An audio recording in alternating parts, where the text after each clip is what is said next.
Coming up in the next half hour, in touch with the world's shipping, the local radio station that ruled the airwaves for 80 years.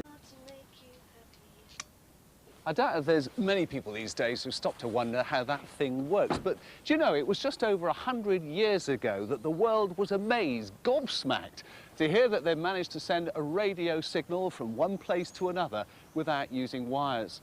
And it happened just a few miles away from here, up the road at Breen Down, where a young Italian physicist called Marconi managed to receive a signal that had come across 8 miles of open water from Penarth on the other side of the Bristol Channel. Well, since Marconi's time, the connection between Somerset and wireless telegraphy has continued. I'm here at Burnham-on-Sea, the site for the Portishead radio station. From here, messages are transmitted and received to and from shipping travelling upon all the oceans on this earth. Well, that was me on this very spot back in 1972, and I've come back again to the place that's ruled the airways of the world's oceans for more than 80 years. Yes, Portishead Radio, Portishead Radio, Portishead Radio. All ships, this is Portishead Radio, listening out for calls. This complex at Highbridge still has the world's most famous maritime call sign, despite the fact that Watt staff remain awaiting to hear when it might close. Once upon a time, more than 350 radio operators handled communications with all the world's shipping. But a shrinking international mercantile fleet and satellite communications has taken business away. However, those on duty still have their ears on the world. This is the maritime radio console, and Barry's listening to 9 separate frequencies on the loudspeakers. The ships know which frequency to call us on, and he will respond with a fast tune transmitter. He's got actually 2 consoles here that he can talk to the ships with. So it doesn't matter whether you're in the Atlantic or the Pacific, he's just as terrific. Yes, exactly. And what about this console? This is the aeronautical console. Right. And also Roger's listening to 9 loudspeakers, 9 separate frequencies. He's just had a problem come in, hasn't he? He has indeed. We've just had an aircraft over China, over northern China, whose windscreen has shattered. That's the outer screen, and they've put a call through to operations, and they're going to land in Ulaanbaatar as soon as possible.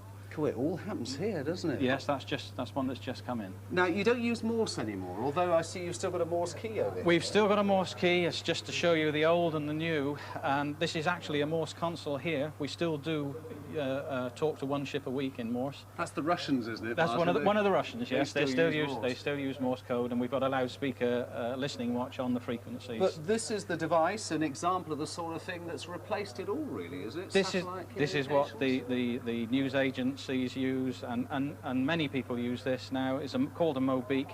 On your luxury yacht, you just turn it like, you've got a little compass, haven't you? Yes, you've got a compass to show you exactly where the satellite is.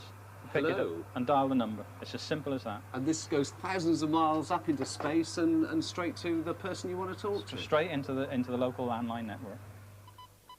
Portishead's peak came in the late 70s, when traffic reached 20 million words a year.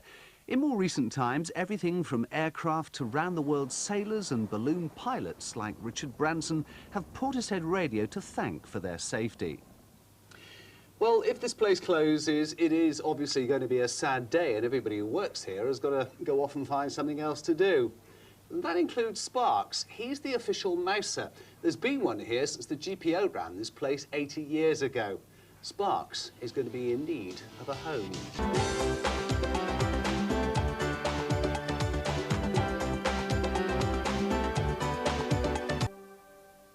The radio operators there are all taking early retirement, but that's caused an unexpected problem for the station cat.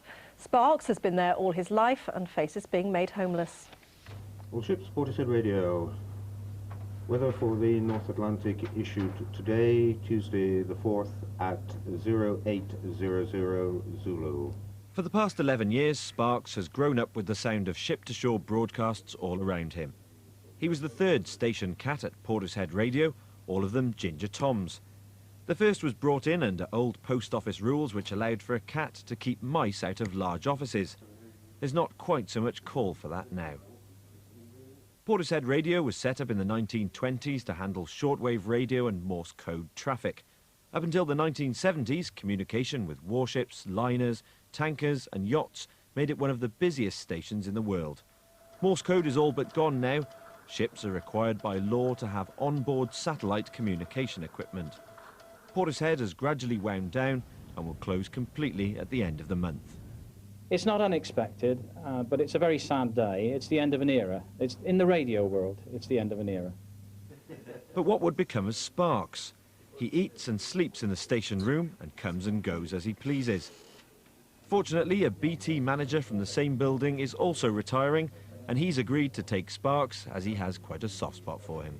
He comes into the centre and he knows people that likes him and people that don't like him, and he's really part of us, really. He has been for some time. He's very much a cat that likes his own way. Sparks will take some persuading to give up his favourite spot in 2 weeks' time and adapt to domestic life, and he's certain to be missed. Will Glennon, BBC News West, at Portishead Radio.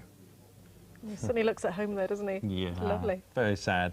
In my time in the Navy, you know, I used to make many a call home through Portishead Radio. Yeah, they meant a lot to us out at sea. Sad to see them finally going. Yes. Radio station today as it made its final transmission in Morse code. The station, which is based in Burnham-on-Sea, has been sending messages to ships for more than 80 years, but now satellites have taken over and the station has been shut down.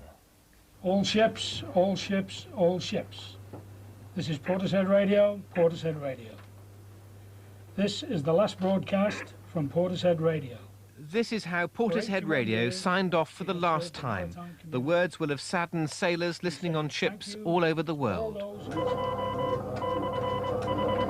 Then an identical message in Morse code in front of dozens of retired radio operators and their families who'd come to witness the final transmission.